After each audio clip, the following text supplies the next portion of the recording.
Military Revenge Story, posted by Von Scranhammer. This was back in 2013 when I was based in Holland, the British Marine for context.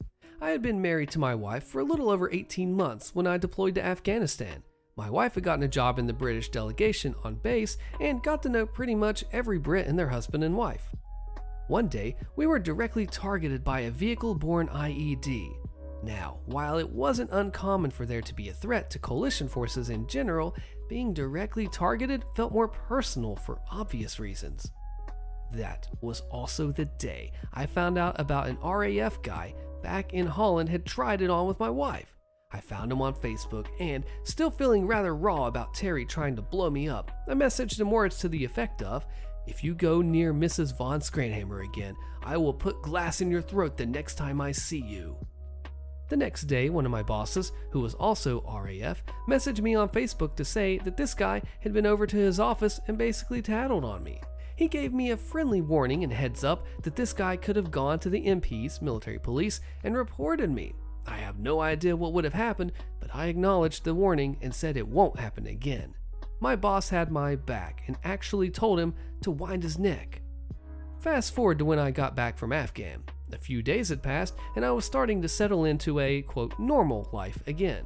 My wife brought it up, after explaining that she didn't mention it at the time due to my reaction the first time, that an Army Sergeant Major had tried to message her via Facebook. He told her that she was beautiful and wanted her number. She promptly blocked him. I was ticked off to say the least, but I understand why she kept it until I was back on home soil. The next day, I went into our department and spoke to my other boss, an Army captain, and I told him what had happened, and he said, "Leave it with me." He basically had a chat with him and nothing came of it. I felt deflated and even more ticked off. That was until our senior military officer came into our department. He welcomed me back and asked how my tour was. Still ticked off, I said, "Well, it was good, sir, with the exception of Sergeant Major D-Bag trying to get round my wife." He was, understandably, a little taken aback. About an hour or so later, he emailed me saying that he feels the need to do something official about this.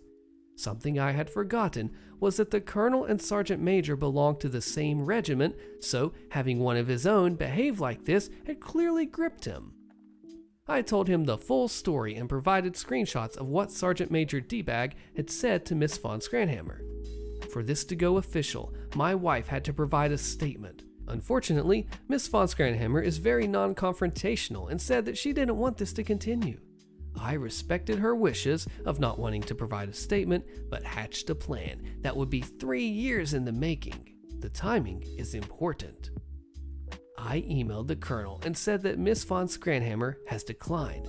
However, I felt the need for some formal recognition, so I asked that Sergeant Major D-Bag write a letter of an apology addressed to both my wife and I, which is to be signed and dated. This was granted and I received the letter 2 days later. It said, "Lance Corporal and Miss Von Scranhammer, I am writing this letter to you both to apologize for the torment and the anxiety that you both must have felt from my messages that you'd received from my Facebook account. To Mrs. Von Scranhammer, nobody should ever be in a situation where they worry about going to work because of who may come through the door, especially so when they have the added stress of a partner being operationally deployed at the time. The anguish that you must have felt at this time is immeasurable, and for this, I apologize. To Lance Corporal Von Scranhammer, being operationally deployed is stressful enough without the added stress and worry about family back home. Support from home and loved ones is what carries many people through tough times while on tour. For any undue angst I caused, I apologize. I regret any hurt and anguish caused by this issue and apologize wholeheartedly and unreservedly to you both. Signed, Sergeant Major D-Bag." I now waited. I saw out the rest of my time in Holland, moved back to the UK to my new base, and waited some more. Almost 3 years after I received the apology letter, I looked up Sergeant Major D-Bag's wife on Facebook. I had known the whole time we were out there that he was married and his wife lived back in the UK, and he has routinely tried to cheat on her. I sent her the same screenshot which I had sent to the Colonel. I also, before leaving Holland, printed off the emails between the colonel and myself where I requested the apology letter. I blanked out the colonel's details and sent the pictures of that. And then, lastly, I sent a picture of the apology letter, signed and dated by her husband, admitting what he had done. Once I saw she had read it, I blocked her, blocked Sergeant Major D-Bag and all his friends who had also been out in Holland at the same time. Why 3 years? I remember him saying, before he turned into a D-bag and tried it on with my wife, that he only had 3 years left to serve. If my timing was correct, he was months away for completing his 22 years and receiving a very nice pension. If his wife decided to go ahead with divorce, she would take half of said pension, which would essentially screw him over for the rest of his life. Ooh, man, that was nasty. It started off kind of chill, like, okay, he's going to get some decent ProRevenge, and then by the end, he just drops the freaking hammer. Oh my goodness, I am taken aback and surprised by this resolution. Are you? It's literally insane. Force me to deploy, I'll destroy your career, posted by Sheba Was Talking. Let's go back a few years. I was a combat engineer platoon sergeant. We had recently gotten a new company commander who thought his crap didn't stink. My first interaction with him was when I got back from running at M240B range, where I was told that he wanted to speak to all leadership immediately in the conference room. Well, it took 3 hours for him to arrive, and despite First Sergeant calling many times, he insisted we stay. The entire meeting was him bragging about himself and saying that he was trying to get the company slotted for a deployment to the Middle East, as well as how excited he was to go. I spoke up and basically said he's a dummy, but with more words, which ended the meeting and got me a stern talking to and thinly veiled threats. This captain had been in for 15 years and never once been deployed. That takes effort and a lot of figurative sucking up. He only wanted to go now because he was up for major. It turned out Brigade had a mission and asked for volunteers. Captain Dummy volunteered me to go despite knowing I had gotten married a week earlier. I made it very clear that I did not want to go to the higher-ups. I was told it was between myself and the captain. Well, a month out, my sister-in-law took herself from this world immediately after she miscarried at 33 weeks. Found them both in the basement of their house. Well, Captain Dummy didn't care. No leave, and I was still to leave about a week after the funeral. Screw him. I walked in to talk to the command sergeant major and was immediately dropped from the deployment. But the captain was so far up the battalion commander's butt that nothing happened to him. After about 8 months later, Captain Dummy got his wish. Headquarters platoon and one other was slotted to deploy. Of course, because I had the most combat experience and most deployments in the platoon, he naturally decided that's why my platoon should go. Now, in order to deploy, you first have to go to a month-long field exercise where you're graded on performance. This generally applies to the higher levels of leadership. By this time, I was just ticked. So I got my squad leaders together and improvised a few missions. First, everyone was to follow the CPT's instructions as literally as possible, the captain, no matter how dumb, and not to give any advice. This led us to getting absolutely destroyed in training, which was glorious. Secondly, and most importantly, was the psychological aspect. So, this dummy commander would go to bed nightly at 2100 hours, no matter what.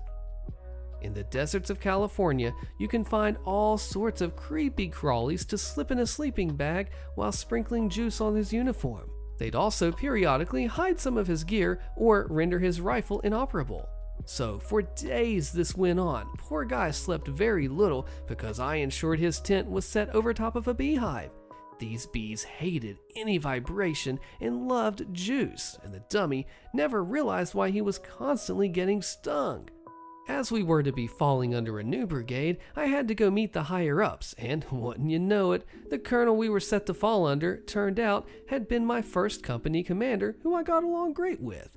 I pulled him aside and called up my squad leaders, where we basically told him Captain Dummy was going to get somebody killed, pointed out his erratic behavior and overall poor performance. Needless to say, he was quickly relieved of command, a career killer, and sent back to work in an office where he belonged. As for myself and my platoon, I still didn't want to go, but the new company commander was my old platoon leader for my second deployment, plus I couldn't let my guys go without me.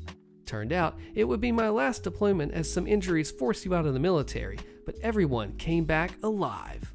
Now what could make this ProRevenge even crazier other than completely dismantling this guy's career? What if he'd been allergic to bees? Seriously, like you have him over top of a beehive, they love the juice, they're just going bzz, bzz, bzz, and just stinging him to death, and he's allergic to him maybe. I don't know. If he was, that'd be a nuclear explosive revenge. But OP, you did what you wanted to do, it was brutal, and you got the job done, even though you still ended up having to go. What do you think? Crappy bosses mess around and find out. Posted by Onaplinth. I had a job working warehouse and delivery for a store. The entire corporate structure was built on treating the people below you like crap, and that was passed down through every level. Managers would just bark orders and chew you out for any reason they could think of. They paid about 25 cents over minimum wage, and the bosses drove BMWs and Mercedes. The big boss lived in an $8 million house. Our store was the freight hub for 4 others in this little chain, so we got to know the drivers from the other stores well, as they were always coming to load freight or to drop stuff off. One day, we're sitting with 2 drivers from another store, and Buddy remarks that he and his partner are working over 60 hours a week. I say, well, he must be doing okay with all that overtime pay. He says they're not getting overtime, just paid a straight time rate. I ask him if he signed an averaging agreement, and he says no. He shows me his pay stub, and there it is. His partner comes back and confirms all this, and they've been doing it for months. He'd asked his manager about overtime and been told that straight pay was just the way it worked. I tell them that's illegal and urge them to take it to the labor relations. They're both reluctant to rock the boat, figuring they'll be fired. So I drop it. We never got any overtime. Our warehouse was busy, but our store wasn't. A couple months later, they're in again, and Buddy's partner tells us that he and his girlfriend are moving back east, and he's giving his notice. I tell him again to file a complaint, nothing to lose now. So he does.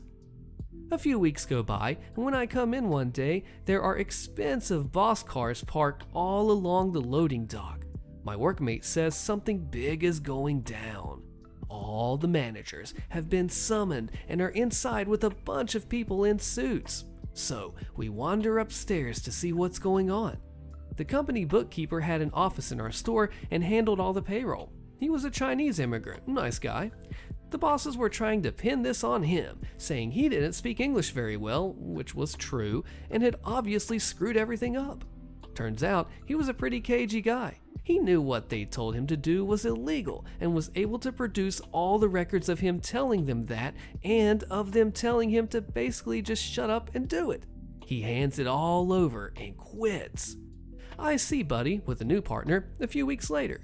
He's got a pay stub for about 15 paychecks worth of earnings. Company got caught for all the overtime pay and a pretty substantial fine on top of that. Added bonus, the second in command had driven over a nail when he parked his silver BMW on the loading dock and had a flat when he came out of the store. He opened his trunk and called me over and said, "Change that for me." I told him, sorry, it's not my job, and if I hurt myself, my compensation claim would be denied. As he went in to call a tow truck, I stood on the loading dock and gazed upon all the havoc I had wrought, and my heart was glad. The thing you gotta love about this is they're literally doing something illegal by not paying the working class people who need that money, who work their hardest every single day, and screwing them over, all while they are being rich and having all the fun in the world, illegally. Way to go, OP. I ruined the worst ever army boss for $100,000. Click the video on your screen so you don't miss this insane story, and I'll see you there.